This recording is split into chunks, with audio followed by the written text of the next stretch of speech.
Can I today we're going to be doing the Beyond Cloudfall date with Sylus.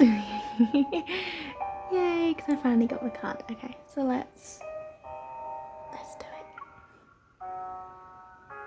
Okay. This is going to be long, isn't it?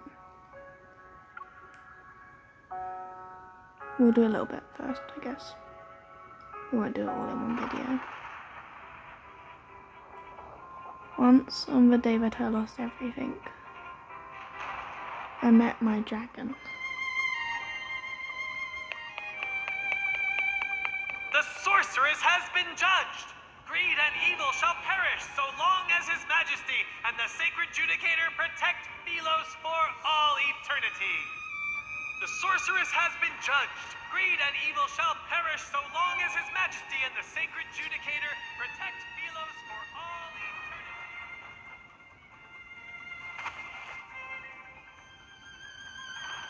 Scarlet raindrops enter my eyes while far below they gather into a gurgling stream at the depths of the abyss. Through my blurry vision I catch a flash of lightning ripping through Sylus' gloomy night sky. I can't die here. From my periphery to the area in front of me, darkness spreads like an all-consuming emotion. The world descends as the wanderers claws close in, their cold, eerie glint like the flash of death's scythe. I won't accept this. There's no escaping it now. I refuse to accept this.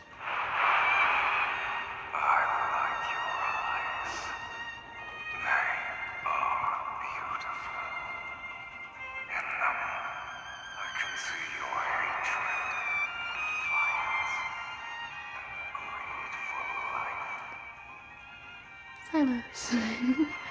He's here. The wind ceases and it feels like time has caught an invisible grip. I close my eyes before struggling to open them again. So he's come to save me then. Yeah. A flash of white light streaks across an ancient rock wall. There I see the shadow of a massive beast with horns. So Sylus is a dragon. That's chains binds its wings so tightly that if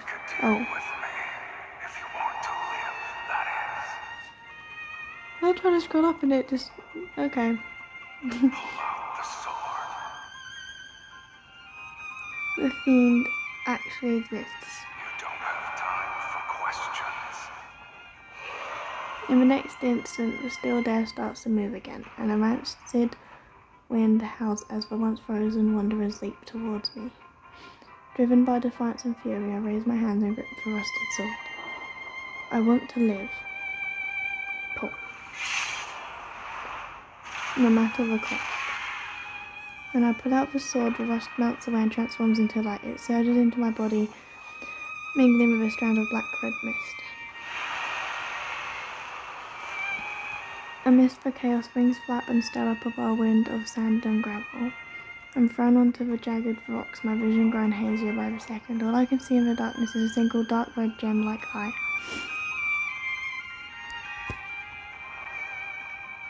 Enormous wings cut across the land, casting shadows like the end of days over every city in Sylus. On that day, the girl marked for execution unleashed the fiend from the abyss. This was long before humans arrived on this planet. Thousands of years ago, dragons ruled over the land of Sylus. By nature, dragons are wicked creatures that feed on human souls. They excel at drawing out the darkest parts of a person's heart, driving humans to turn on one another and become slaves to their desires. The greedier the soul, the more irresistible it is to a dragon. Seen as the embodiment of evil, dragons were harbinger of the world's end. Wherever they appeared, doomsday followed. That was until the last dragon on the planet was sealed in the bottom of the abyss over 1,600 years ago. Doomsday faded into a forgotten myth, and the age of humanity finally began.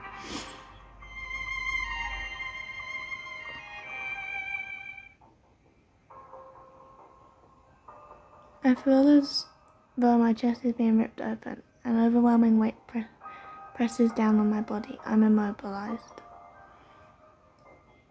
The towering black building looms, its top swallowed by darkness. A scaly beast's claw firmly pins me down to the central platform. What's happening? I can't move. I look down to see strands of faint golden light being pulled from my body by an invisible force. It hurts. I struggle to turn my head. Once again, the shadow of a dragon's horns and wings are flickering on the wall where firelight dances. Clarity strikes me and I cry out in pain. Stop it. Our deal. I would be kept alive. A fiendish shadow lowers its head and its voice pierces my mind. To be a dead person walking counts as being alive. Stop. No. In between life and death, an uncontrollable tremor erupts from deep within my soul. A phantom greatsword forms in my hand. It plunges into the beast's chest. The dragon's pain cry resounds in the hall, and the weight on my body vanishes. Clutching my chest, I quickly sit up. As my breathing steadies, I realize I haven't been torn open like I thought. I vividly recall you saying, no matter the cost. He's true. That's true. He's saying the truth. We did say that earlier.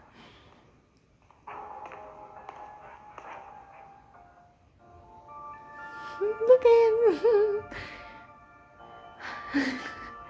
The giant beast's shadow fades away, and from the darkness emerges a man wrapped in a blood-red mist. He watches me like I'm his prey, and similar to the dragon, he possesses a pair of beautiful garnet-like eyes. I set you free, and you saved me. That means our deal in the abyss is done. He slowly approaches me. I quickly stumble as I make my way down the platform. I can barely keep my distance from him. Dragons can only feed on human souls if they're offered up willingly, so as long as I don't agree, you can't eat me. A fiend narrows his eyes and approaches me from the other side of the platform. Is that it? Instead of claiming your lackluster soul.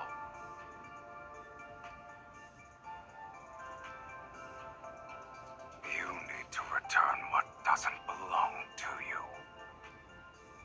The dragon curls a finger. Golden light is once again pulled from my chest. You stop. But the more I struggle, the clearer it becomes. A strange unsettling black mist is tangled up within me. It feels like a soul that isn't mine has somehow fused with my own. It's not that unbearable, is it?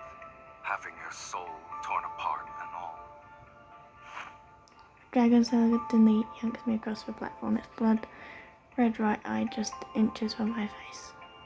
In a flash, my mind is dragged into an abysmal vortex just when I think I'm about to be devoured. The wind howls through the Crimson Valley as countless soldiers of the Legion of Justitia thrust their weapons at my chest. I quickly realize this isn't my past, and the body writhing in pain isn't mine either. This is the dragon's memory. I gather my strength, tense up, trying to break free from the memory. The valley and wind fade away like wherever paint.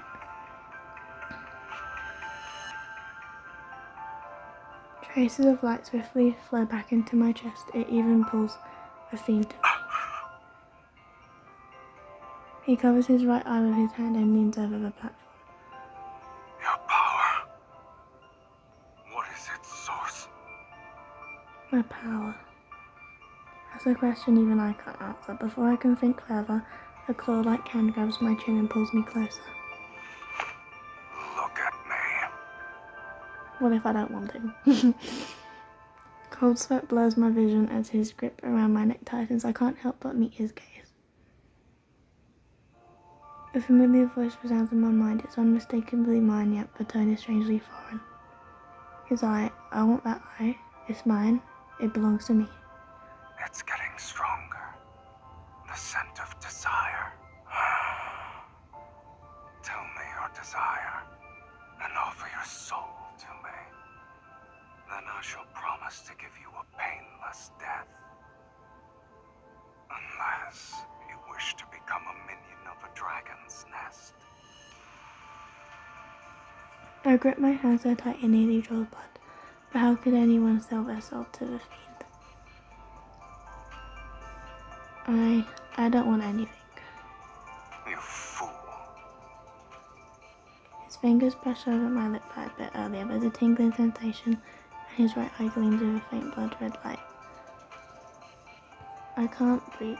No, I need to come up with something, anything, so long as it lets me survive. Countless fleeting thoughts that could barely serve as excuses flash in my mind. I only managed to grasp one. Take me back to the Ivory City. I must return. Your life is hanging by a thread, mortal. And yet you still dare to play tricks. I'm being honest, I used to live in the sanctuary, but they judged me as a sorceress and threw me into the abyss. I won't accept this. I want revenge. My heart pounds in my chest. Wait, don't skip. My heart pounds in my chest and my hand trembles as I reach for my dagger. Suddenly the restraints on me disappear. I'm forcefully flung back to the platform.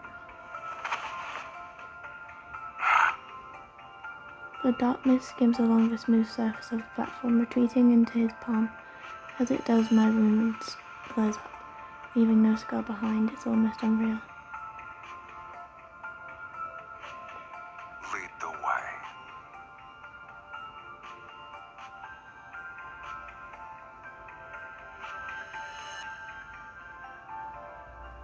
I'm going to take a sip of water, and I think we'll do one more. Okay. Water break. Have some more if you haven't had some already. I'm not used to reading that much. I need to have some water while I'm speaking. Yeah. So if I stumble over my words and stuff, you know, I struggle to read out loud for some reason. I don't know why. Hope you're enjoying it though. Over 1,600 years ago, after centuries of war with humanity, the dragon said in legend to bring about Sylus' end was finally sealed in the abyss beneath the fiend-infested Taurus city by the legion of Justitia. This decisive event, known as the Battle of Taurus, led to widespread praise for the legion. The leader who drove his sword into the dragon's heart was revered as the sacred judicator. Monuments honouring his deeds stand tall across Sylus, and his followers built a grand sanctuary in his name after his death.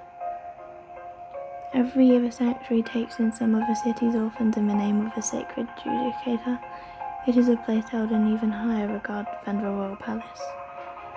When these orphans come of age, a judicator's oracle dressed in magnificent robes takes them away to join the legion of Justitia.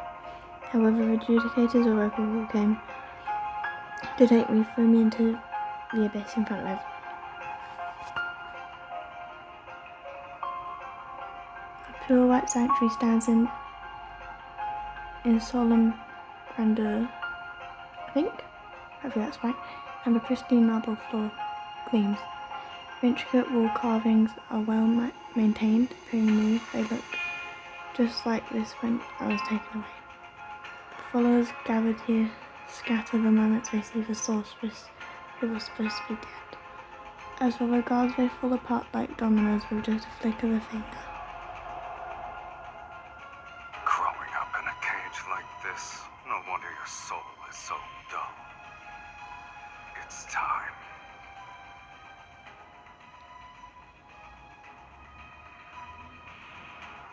Revenge is important, but so is staying alive.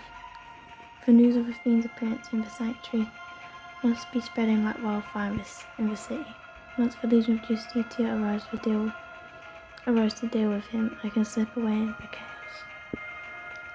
I watch the last guard disappear from view, pretending I didn't see them as I turn away. The Judicator's oracle who judged me isn't here, so my revenge will have to wait, for now at least. Otherwise...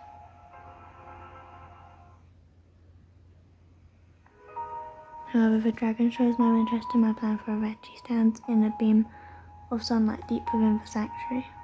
His figure stands out against the pure white architecture, yet he's like a statue that belongs here.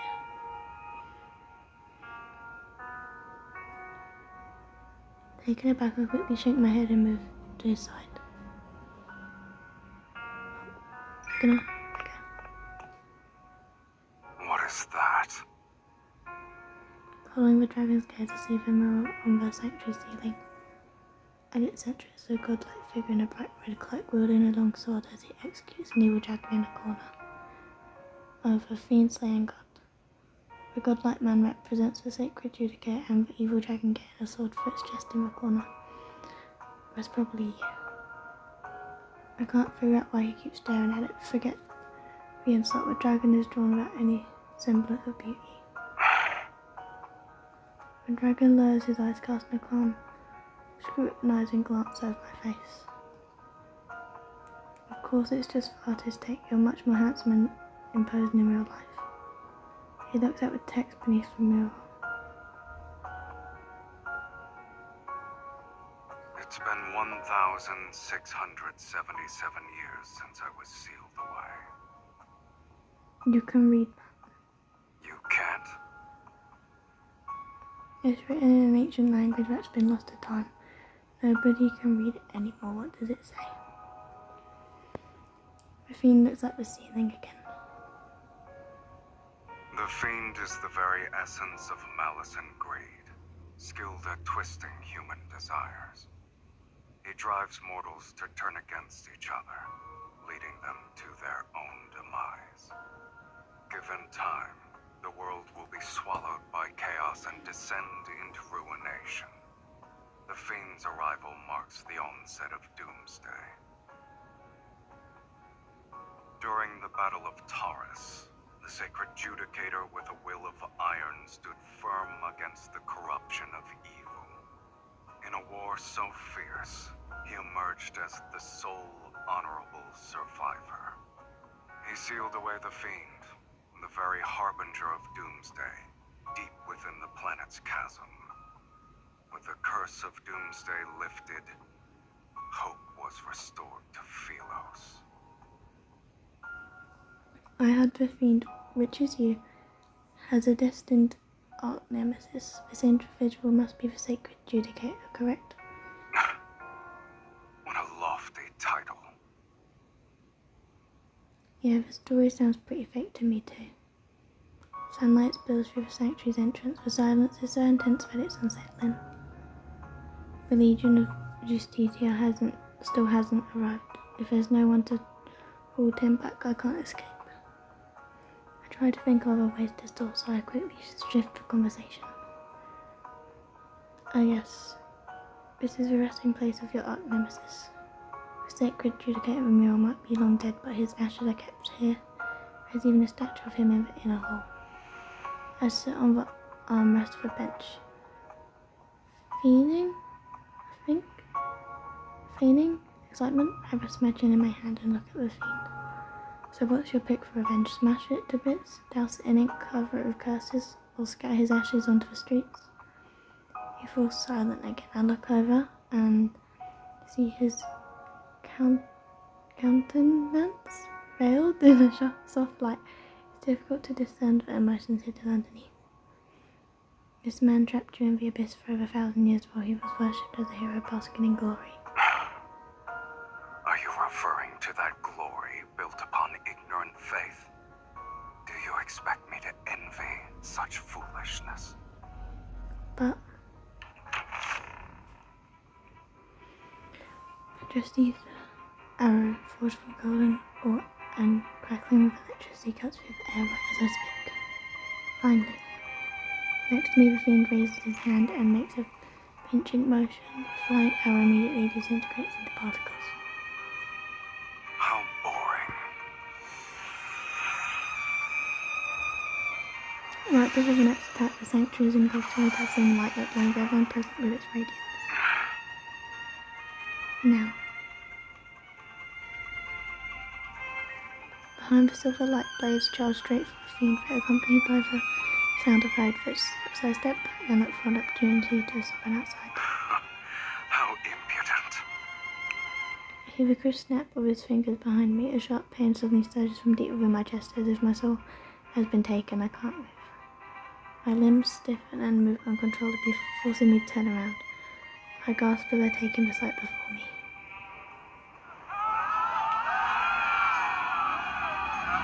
The guards are tearing into each other like marionettes on invisible strings, slashing, ripping and killing without mercy.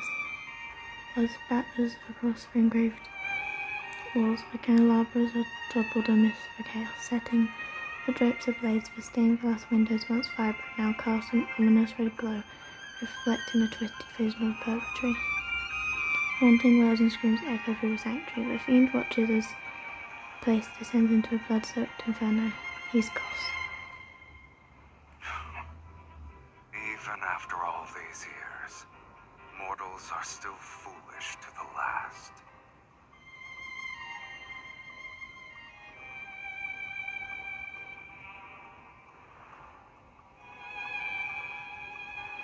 As light streams in through the stained glass, I can see the fiend's blood-splattered face and the cold, cruel curve of his lips.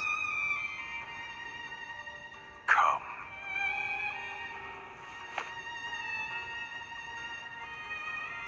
It's his eye manipulating everything. You're only somewhat clever, but it's still a pitiful display.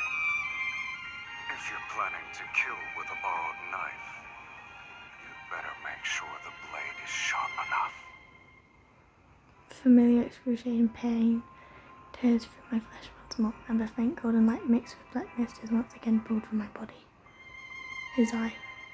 It should be mine. Even on the brink of death, you still dare to covet my eye. You greedy fool. What a shame.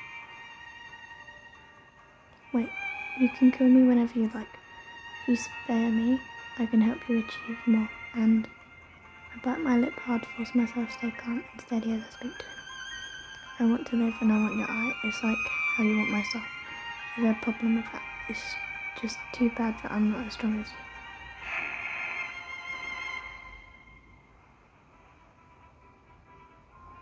The grip around my neck suddenly loosens. You said you could help me achieve more. Give me an example. I take 2 steps back, recover my neck as I steady myself. My mind races, scrambling for anything a dragon might want. I can help you amass a large amount of wealth and collect lots of souls. Whatever you need, I can get it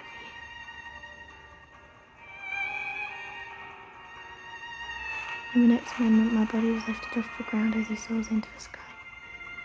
What are you doing now? Ask again, and I'll devour you whole. The snap of his fingers, energy erupts from the flames. Columns of fire rise upward and stain the clouds in mesmerizing crimson hues. The ground shakes and the magnificent solemn sanctuary at the heart of the city quickly crumbles into ruins. For something as tedious as revenge, this will suffice. No need for a spectacle.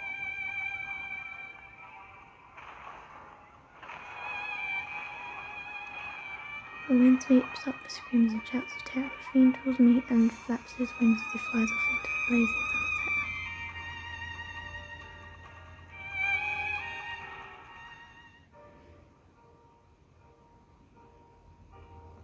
Before the sun disappears under the horizon, we chase the last fragment of light.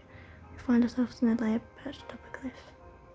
As I look down in midair, the cliff and there form a breathtaking sight between the peaks, like a skeleton of a dragon poised to take flight.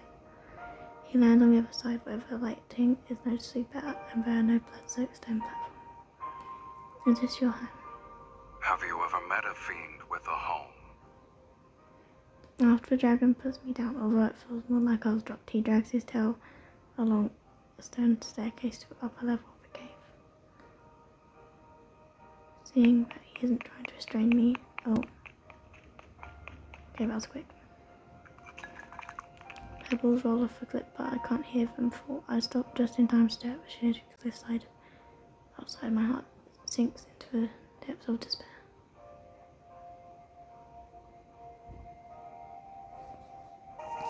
Fine, if I can't go back to the Ivory City, I guess this dragon slayer will have to do.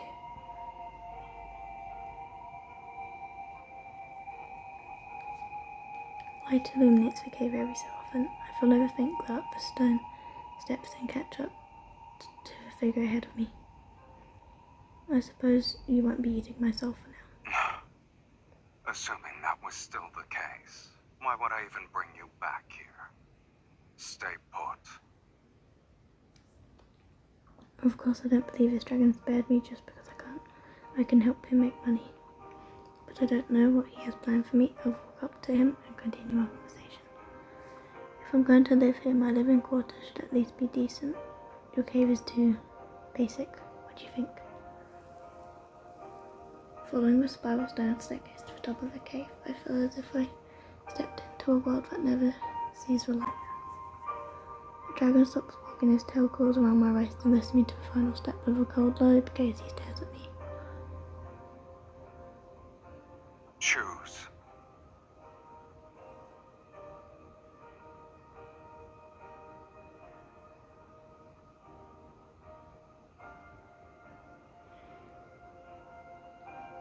Unspoken words catch in my throat as I watch him snap his fingers.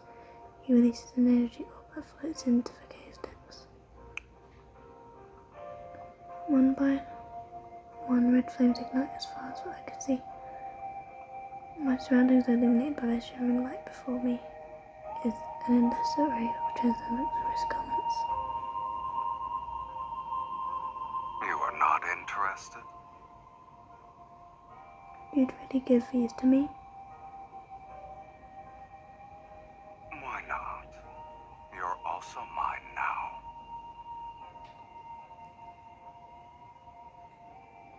His tail wraps around me again. My body is turned around and pushed towards the treasure trove. The dragon's lair hasn't been visited for a long time. I make my way to a pile of gold. Clear away thick cobwebs the spot, an old toppled sword rack behind it. I lift for nearly rotted wood and pick up a dagger that glints with a cold sharp light. It's called the Fiend Bane. Legends say you could plunge it into a dragon's heart and twist it 3 times to completely shatter the dragon's soul.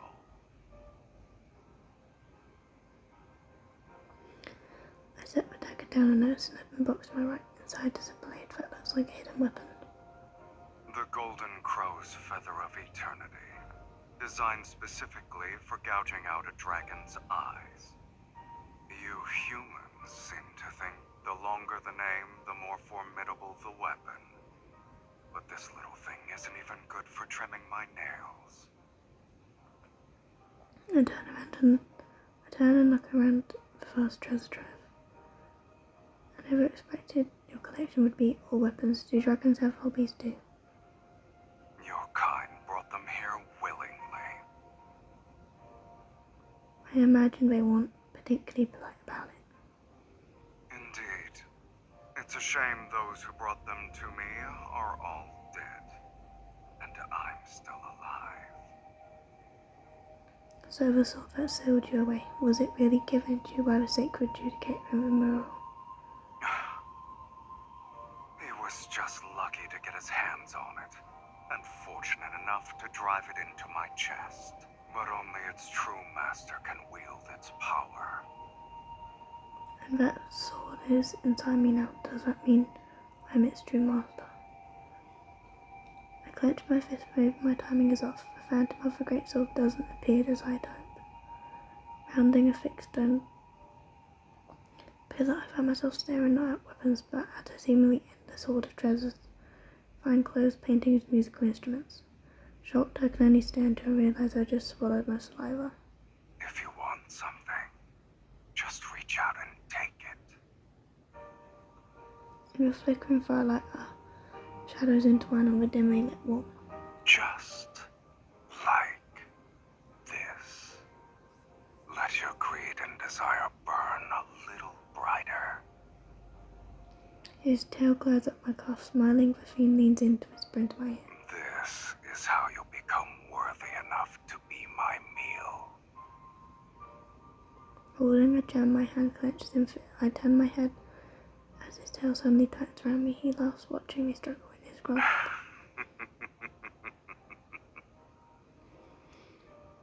No wonder you expect me. You want to find me up before going in for a kill. Even so, you still cling to that gem despite being so close to death's sweet embrace. You truly are a source of entertainment. Enjoy my company while you can. I might bring you a deadly experience next time. Who says death can't be entertaining in itself? Firelight casts shadows under his eyelashes. He leans in. He's so close I can feel his breath enveloping me. It's reminiscent of Liquor's intoxicating aroma. I'll be waiting with bated breath. Okay, we'll leave it here. Thanks so much for watching. Hope you enjoyed. If you did, please like, subscribe, and see you next time. Bye!